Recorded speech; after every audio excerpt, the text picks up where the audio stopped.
Hey guys, 91 Extreme RT here with another Mage build. This is going to be a PvP melee spec here, and it's going to be 51 Harbinger, 15 Chloro. Now this is for level 50, and obviously you're going to change it depending on your level. If you're lower, obviously you're not going to be able to do all these. If you're higher than level 50, obviously you're going to want to fill up the rest of Harbinger here, or put some into Chloro depending on how you like it. But this is what I got so far with my level 50 Mage. And pretty much you're going to fill up the entire Harbinger tree, and it'll actually be quicker if I go over what you don't put points into if you're level 50 like I am. Blade Mark, I didn't put any points into. Desperate Response, I didn't put any into at all. And I only put 2 points into Combat Mastery because that's all the points I had. And Light Nova, I didn't put any points into. And the last one would be Blazing Light, I did not put any points into.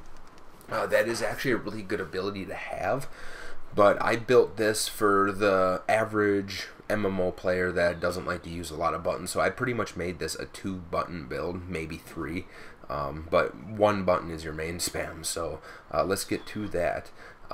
First off, your buffs are going to be Reaper's Blade, obviously for heals, Eldritch Armor for the proc, and Life-Giving Veil from Chloro. And I should probably go over what points I put into Chloro here, which is really up to you. It doesn't matter, but as long as you get the 3 points into Photogenesis, because in PvP that's really going to help heal your team. A point in Bloom and 3 points in Empowered Veil. Not so much for the Entropic Veil part, but more or less for the healing radius of Lifebound Veil and Life-Giving Veil. So that's why I chose that one.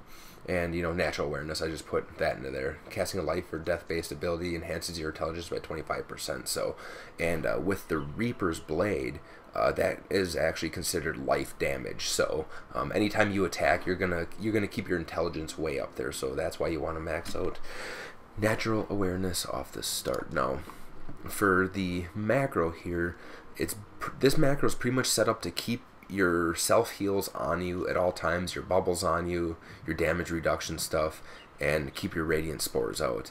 And also it's to maximize your mobility and to maximize the range with your slashing attacks. So instead of always having to be up close and attacking them, this macro right here sets it up to where if you do not have a charge to charge at them, to catch up to them, your Phantom Blades will allow you to use your slashing attacks and hit them up to 30 meters away. So it's kind of a hybrid range melee macro here. So condition is going to be Cast Condition Response, Introspection, Radiant Spores, Planar Shield, Phantom Blades, Flame Bolt, Vengeful Shock, Blade Rush, Piercing Beam, Phase Step, Storm Sphere, and Vorpal Slash.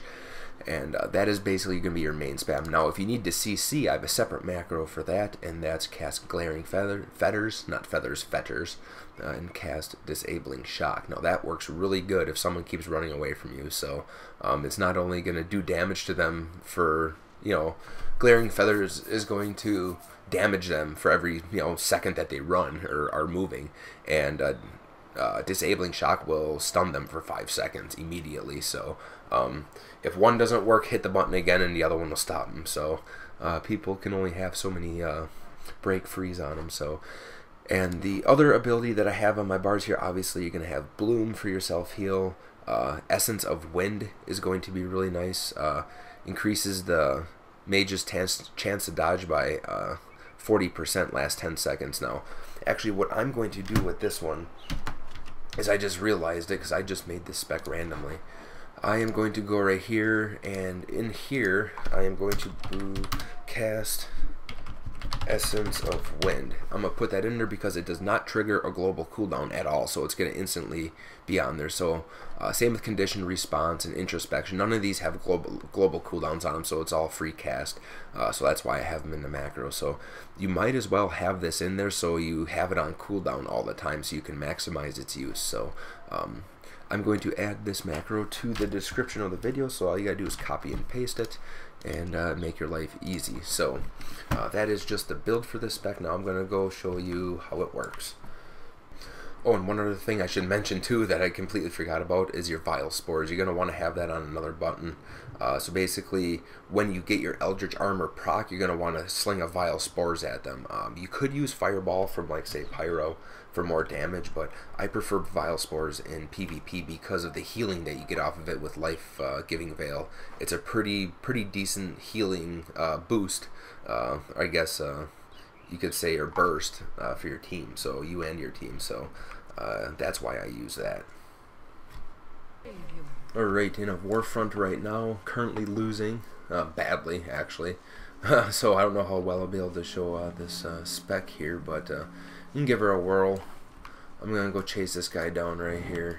He died anyways, so let's just get some damage on this guy so I can get some heals out. The more you attack, the more heals you do to your team. So you know, I got a Vile Spores proc or an Entropic or a goddamn Eldritch Armor proc.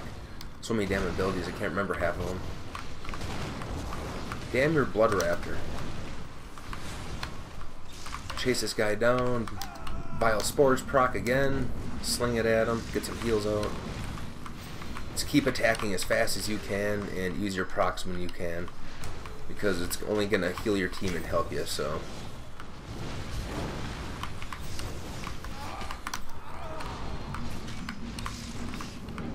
yeah, this macro I have set up has a lot of mobility, so you're going to be constantly teleporting around people and they're never going to know where you're at exactly. So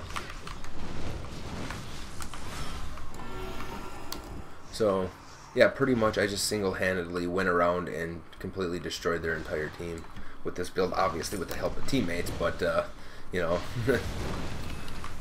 you got me here just smashing into them, you know, doing a lot of damage and healing at the same time of my teammates. They really don't stand that much of a chance.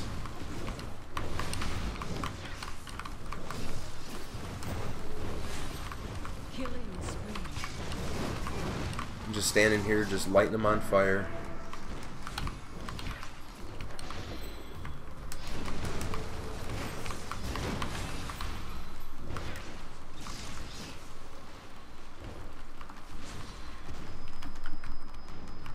No!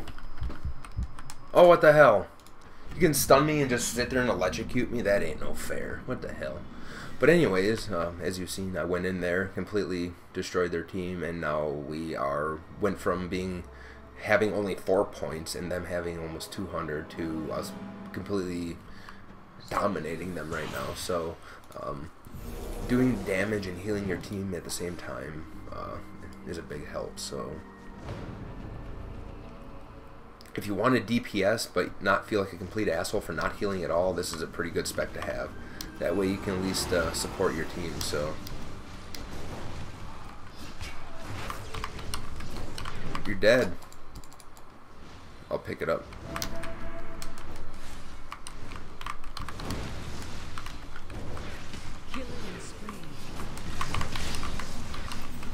Oh, all that damage.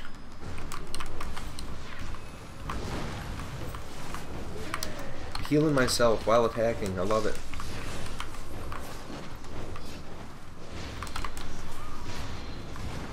That Vile Spores can crit pretty good too, so I always throw that out there every chance I get. Yeah, I killed another guy with it.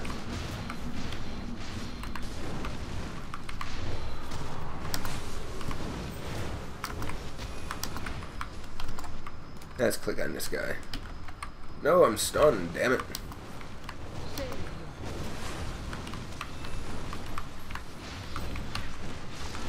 Keep attacking. Don't be scared to run into a group, because the more you spam this button, the more healing you're going to do to yourself and your team. So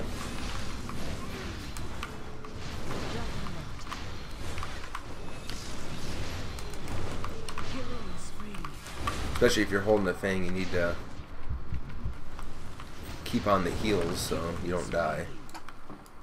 Look at all those crits. And we got some pretty decent actual healers on the team too. But yeah, we went from almost completely just getting wasted, a horrible match, to actually just winning in general. So a spec like this can really turn the tide of battle.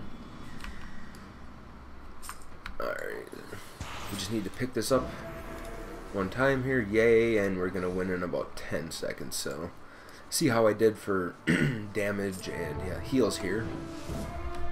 Once we win, let's see what I did for damage done. Damage done, you know, considering I joined about 3 minutes late, that's not bad. Let's go to healing done. Healing done, I was the 4th highest healing, so with killing, you know, a few people, and you do quite a bit of damage and quite a bit of heals. So it's kind of like a more fun support spec, not as fun as the old iCar cleric specs, but it's about as close as you're gonna get. So it plays kind of like the old Shamakar spec, so it's really fun to play, and I guess, yeah, that's it. So I'm gonna be playing some more of this and be making some videos, so hopefully you guys enjoyed, and I'll see you later.